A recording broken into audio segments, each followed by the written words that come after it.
Taking it slow with an avoidant ex. Hi, my name is Yankee Akiteng from AskTheLoveDoctor.com. One of the most difficult things about attracting back an avoidant is trying to figure out the right balance between moving things forward and not putting pressure. Most people apply general advice about avoidance and end up not only creating more frustration and anxiety for themselves, but also making their avoidant ex feel unsafe, which then makes them pull farther away. When you're dealing with a dismissive avoidant ex, the most important thing to remember is that they score low on attachment anxiety and score high on attachment avoidance. This means that dismissive avoidants are comfortable with things remaining uncertain and in limbo for months on end.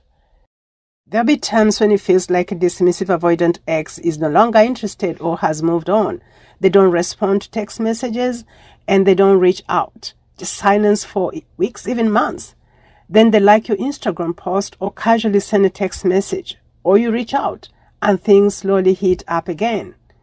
If you're confused as to what is happening, this is a dismissive avoidance ex idea of taking things slow. If you're trying to attract them back, contact and connection has to be approached gradually and incrementally and at their own pace.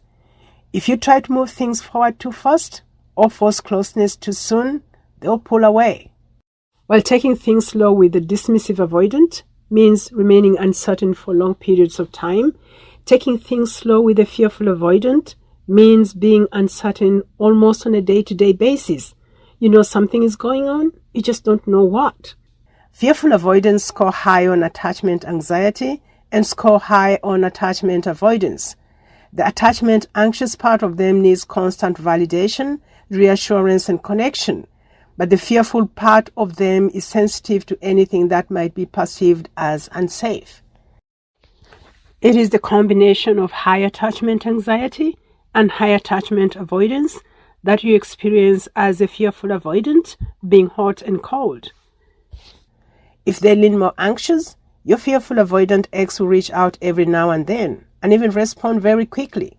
They'll also frequently read your Instagram stories and like your photos, giving all indication that they want to stay in touch, even as friends. You may even find yourselves engaged in back and forth texting for weeks. Then everything stops and they go silent. But it's only for a short time. Sometimes they may even stop texting you but keep in touch with your family and friends on social media. If your fearful avoidant ex leans more avoidant, they may only respond but not initiate any contact themselves. And sometimes they will respond, and other times they will not respond at all. You may have even thought that by letting them initiate most of the contact and letting them set the pace, you are taking things slow or giving them space. But things are still hot and cold.